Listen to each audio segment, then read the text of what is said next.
Hi viewers, welcome to our channel. So most awaited film అయిన కాంతారాకి prequel కి సంబంధించిన trailer release అయింది ఇందాకే.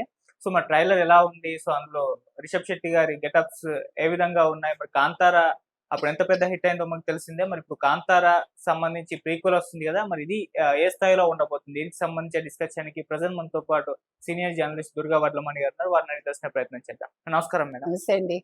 మేడం, అప్పట్లో కాంతారా సినిమా వచ్చింది. ఎటువంటి ఎక్స్‌పెక్టేషన్స్ లేకుండా రావడం, పెద్ద హిట్ అవ్వడం, నేషనల్ అవార్డు రిషబ్ శెట్టికి రావడం మనం చూసాం.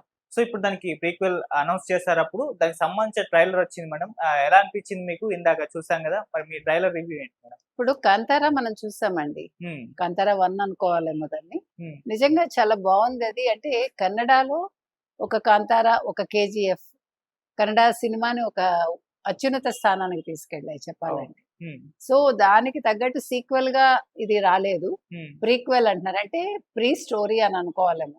హ్మ్. అంటే యాక్చువల్‌గా 'కాంతార 1'లో చెప్పిన దానికి అంతకుముందు ఏం జరిగింది అనేది వీళ్ళు రివర్స్‌లో చెప్పటం జరిగింది. రైట్. యాక్చువల్‌గా ఫస్ట్ ఇది చెప్పాక అది చెప్పాలి. హ్మ్. అంటే నాకు తెలిసి సినిమా పరిశ్రమలో మొట్టమొదటిసారి ఒక సినిమా ఈ రకంగా వచ్చింది. ఎందుకంటే అంత ఐడియా లేదు. నాకున్నంత మటికి నా దృష్టికోణంలో హ్మ్. ఇలా మొట్టమొదటిసారి ఈ రకంగా జరిగిందా. ఓకే. తర్వాత రిషబ్ శెట్టే హీరో, రిషబ్ శెట్టే దీని డైరెక్షన్ అంతా కూడా. తర్వాత 3 నిమిషాలు ఏకంగా చాలా లాంగ్ అని చెప్పుకోవాలి. అవును. అంటే కానీ బోర్ కొట్టలేదు ట్రైలర్. హ్మ్. మీకంటే ఆ బిగి కనిపిస్తుంది. తర్వాత అంటే శివుడు, ఈశ్వరుడు, శివగణాలు అక్కడి నుంచి తీసుకున్నారు. అంటే హ్మ్. మీకు ఏ సినిమా హిట్ కావాలన్నా మీరు అంటే అందరూ అంగీకరించినా, అంగీకరించకపోయినా మీకు ఏమనాలి పురాణాలు కావచ్చు, ఇతిహాసాలకు సంబంధించి దేవుడికి సంబంధించిన అంశాలు, హ్మ్. లేదు దెయ్యాలకు సంబంధించిన అంశాలు. ఈ 2 మిక్స్ చేస్తేనే అంటే ఒక థ్రిల్లర్ అనేది రావాలి అంటే ఈ రెండింటి మధ్య పోరు కావచ్చు, ఈ రెండింటిని కలపటం కావచ్చు, ఈ రెండింటిని చూపించటం కావచ్చు. అప్పుడు ఆ సినిమా హిట్ అవుతుందని అనిపిస్తుంది. హ్మ్. ఖచ్చితంగా 'కాంతార' ప్రీక్వెల్ ఏదైతే ఉందో హ్మ్. పెద్ద విజయాన్ని అందుకుంటుందని అర్థమవుతోంది మనకి చూడగానే. హ్మ్. ఎందుకంటే అది ఎత్తుకోవటం కావచ్చు, తర్వాత ఆ నడిపిన తీరు, 'కాంతార' అంటేనే ఎవరు వెళ్ళడానికి వీలు కాని ఒక ప్రదేశం, రహస్య ప్రదేశం అన్నట్టుగా. హ్మ్. అటువంటి చోటికి ఈ రిషబ్ శెట్టి వెళ్ళడం, ఆ మహారాణితోటో, యువరాణితోటో ఇతను ప్రేమలో పడడం కావచ్చు. హ్మ్. ఆ తర్వాత విలన్ ఎవరైతే ఉన్నారో, విలన్ కొంచెం సోను సూద్‌లా అనిపిస్తున్నారు ఆయన. హ్మ్. ఆయనకి అతను చెప్తాడనమాట. అతని దగ్గరుండే అనుచరుడో ఎవరో హ్మ్. ఇతని చేతుల్లోకి వెళ్ళిపోతుంది కాంతార అని చెప్పటం. ఇవన్నీ చూస్తే గనకైతే సినిమా ఆద్యంతం ఆసక్తికరంగానే ఉంటుంది అనేది మనం ఖచ్చితంగా చెప్పొచ్చండి. అవును. తర్వాత ఈ మధ్య కాలంలో మనం ఏ సినిమా చూసినా అంటే పెద్ద హిట్ అయిన సినిమాలు చూస్తే కొంచెం పోలికలు ఒకలాగా ఉంటున్నాయి మనకి. కొంచెం డార్క్ షేడ్‌లో చూపించటం. హ్మ్. తర్వాత బేబీ పుట్టినప్పుడు కూడా డార్క్ షేడ్‌లో చూపించటం. అంటే ఆ చూపించే విధానం మనకి ఇంచుమించు 'బాహుబలి' నుంచి ఒకలాగానే అనిపిస్తుంది. మీరు అబ్జర్వ్ చేస్తే కనుకైతే. ఓకే. తర్వాత ఇప్పుడు శివగణాలు అని చెప్పినప్పటికీ వీళ్ళని ఒక డార్క్ షేడ్‌లో పెట్టటం మనం చూసాం. హ్మ్. అంటే ఇది ఒక సుర, అసుర అనే ఒక కాన్సెప్ట్ మనకక్కడ కనిపిస్తుంది. ఓకే. తర్వాత ఇక్కడ మీరు చూసారు హీరోయిన్ తెల్లగా ఉండడం, తర్వాత విలన్ కూడా తెల్లగా ఉన్నాడు. ఇక్కడ వీళ్ళని కొంచెం ఛాయ తక్కువగా చూపించటం.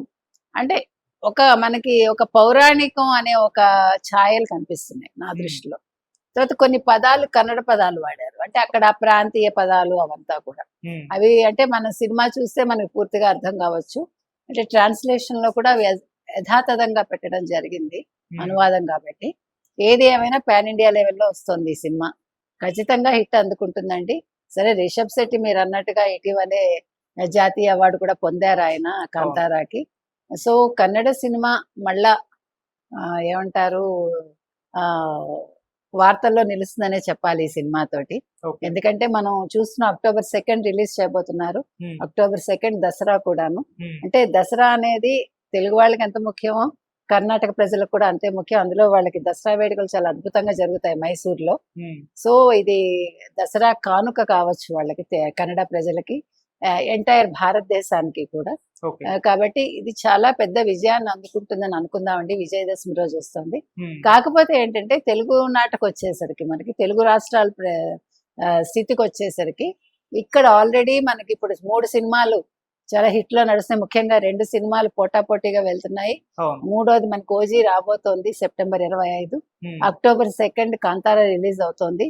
సో ఈ పోటీని తట్టుకుని కాంతారా ఏ రకంగా వసూళ్లు సాధిస్తుంది అనేది మనం వేచి చూడాలి. ఓకే మేడం, సినిమాకి ముందు ఈ సినిమా షూటింగ్ టైంలో కొన్ని విషాదాలు కూడా చూసాం. అవాంఛనీయ మూవీ సంఘటనలు. Team Yes. లో కొంతమంది చనిపోవడం, ఏమైనా శాపం తగిలిందా, అసలు సినిమా రిలీజ్ అయ్యే పరిస్థితి ఉందా, షూటింగ్ ఆగుతున్నాయి, ఇలా విధంగా మరణాలు సంభవిస్తున్నాయి, అసలు రిలీజ్ అవుతుందా అన్న నేపథ్యం నుంచి మళ్ళీ ఇప్పుడు సినిమా ట్రైలర్ రావడం చూసాం. అంటే ఒక నెగిటివ్ వైపు నుంచి మరి ఇప్పుడు ట్రైలర్ ఒక పాజిటివ్ వైపు క్రియేట్ చేసిందా మూవీ టీమ్ లో, దాని గురించి ఏం చెప్తారు? ఎగ్జాక్ట్ గా మీకు ఆ మధ్యన తెలుగు ఇండస్ట్రీలో చూడండి వరుసగా హాస్య నటులు చనిపోవటం జరిగింది. అవును. ఏంటి శాపం తగిలిందా అంటే దిష్టి తగిలిందా అనే ఒక ఫీల్ కి అందరూ వచ్చారు. ఉమ్. అంటే కొన్ని అనుకోని సంఘటనలు జరిగినప్పుడు మనిషి కొన్ని నమ్మకాలకు లోనవుతాడు. ఓకే. అదే రకంగా ఈ కాంతారాలో నటించిన వాళ్ళందరూ ఇంచుమించు 3-4 చనిపోయినట్టున్నారు అవును. ఆకస్మికంగా. ఉమ్. సో ఆ మరణాలు సంభవించినప్పుడు అందరూ కొంచెం భయపడ్డారు. ఏంటి ఇట్లా అవుతోంది, అంటే ఏం జరిగింది, ఏమైనా శాపమా లేకపోతే అసలు ఏమైతోంది అర్థం కాల. ఉమ్. మరి ఏమన్నా చెయ్యాలా దీనికి పూజలు అవి కూడా అనుకున్నట్టున్నారు. ఉమ్. సరే చేశారో లేదో మనకు తెలియదు, కానీ మీరు అన్నట్టుగా ఒక నెగిటివ్ నుంచి పాజిటివ్ కి ఒక పాజిటివ్ వైబ్ క్రియేట్ చేస్తూ ఈ ట్రైలర్ రావటం, సినిమా రిలీజ్ కి రావటం అనేది చాలా గొప్ప విషయం అండి. ఎందుకంటే మనకు ఆటుపోట్లు వచ్చినప్పుడే తట్టుకుని నిలబడగలగాలి, ముందుకెళ్ళగలగాలి. ఉమ్. అక్కడితో ఆగిపోకూడదు మనిషి. అవును. ఇవన్నీ కూడా టెస్టింగ్ పీరియడ్ లా అనుకోవాలి. ఉమ్. సో వాటిని దాటుకుని ఈ సినిమా రిలీజ్ అంటే అవుతుంది అనే ఒక స్థితికి వచ్చింది అంటే ఖచ్చితంగా ఒక విజయాన్ని అందుకుంటుంది, సందేహం లేదు. Right madam, thank you so much. Thank you.